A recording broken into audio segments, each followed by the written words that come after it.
Okay. All right. What's number one? Number one. You do number one. Instant torque. Can't beat that. Bart was talking about that Tesla Plaid S. So, and let me tell you about it really quickly. That thing went from about 60 to 120. I was looking at the dash in about 3 or 4 seconds. wow. It was insane. It was insane. Threw me back in the seat. You could feel yourself being pushed back.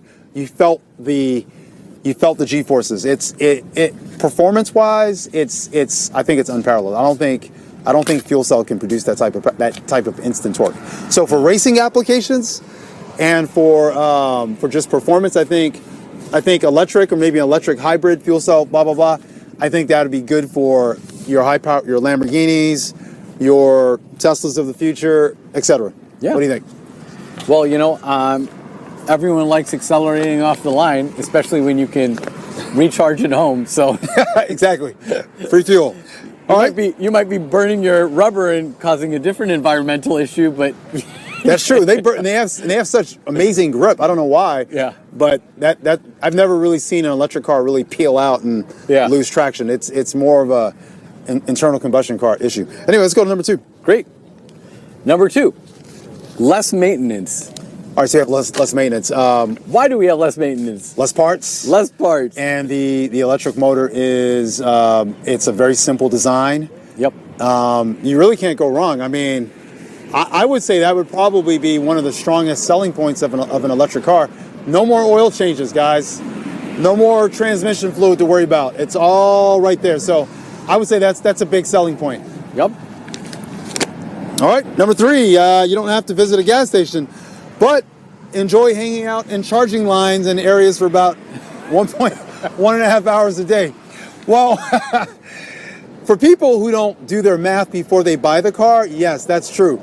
For people like Mike, who we know, they charge at home. They charge at home, but I'll tell you, when you get stuck in that line, you're gonna not feel too happy. I had a friend who rented a Tesla Y from a Hertz place, and they gave it to him with 17% charge. So as soon as he came over, we had to take it over to a supercharger. We were there for about 40 minutes. Then we drove it up the hill, and then we plugged it in for 5 hours and got about 5% charge on a 110 outlet. Wow. Then we came back down. Fortunately, because of the regenerative braking, it picked up another 5%. Then we went back to the supercharger and charged up for another 50 minutes. You know, that sounds fun. If you're renting one of these, just know you're going to lose a bunch of time on charging. I hope you got a lot of time to charge. All right, let's go to number 5. Number 5, they are often safer. One of the reasons they are safer is because they have a very strong cage or platform to protect the batteries. Okay, so it adds rigidity. It adds rigidity. And then the weight. They're heavy. You're not going to flip one very easily. No, that's why there's such great handlers. So I guess that sort of handling, I guess that's probably another reason we don't have it on the list. But that low center of gravity gives you great handling, and you're probably going to not spin out on a freeway. Correct. If you try to overcorrect, you'll probably be a lot safer with maneuvers. Yep. All right, let's go to the next one. I think number 6. Yeah, let's go to number 6. Your brakes last longer. Yeah. I didn't know that. Your brakes last longer because of the regenerative braking. So it will automatically slow down. Mm-hmm. Like, so if you're driving one and you take your foot off of the accelerator, it will actually slow down. So you don't need your brakes quite as much. Okay, so is that just the electric motor doing that? Is that some sort of mechanism, or is that the brakes? That's not the brakes. It's not the brakes. It's the motor. It's the motor itself. Okay, cool. Motor itself. So yeah, longer brakes. All right, cool. Number 7. State incentives. That always helps. You get state incentives, and that's tied to number 8, which is federal incentives. So right now, because of how much different individual states as well as the federal government is pushing the electric cars, there are some really good tax benefits. If you are making enough money and you want to keep your money or benefit from it more directly, then definitely look into an electric vehicle. Okay, there it is, state incentives. And number 8, federal tax credits as well.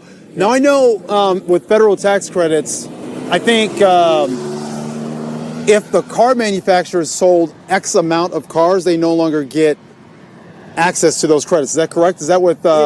I think that they changed some of that with the Affordable Care, not Affordable Care Act, but the Inflation Reduction Act. So then a lot of cars that didn't qualify in the past now qualify again. So as of, I think, January 1, 2023, a lot of cars like Tesla was out of the $7,500 federal tax credit, but They back in now? They're back in now. So that's going to stimulate some sales. Okay, And excellent. also, because of all of the increase in competition, you have lower prices. That's right. That's also great. So yeah, I would say that's a great reason to get one. All right, let's move on. Number 9. You can feel guilt-free while you're ruining the environment. I know this is not something Bard agrees with, but I'm not really. I don't really believe in electric cars in terms of saving the environment. I think they might be fun. I think they might save your brakes.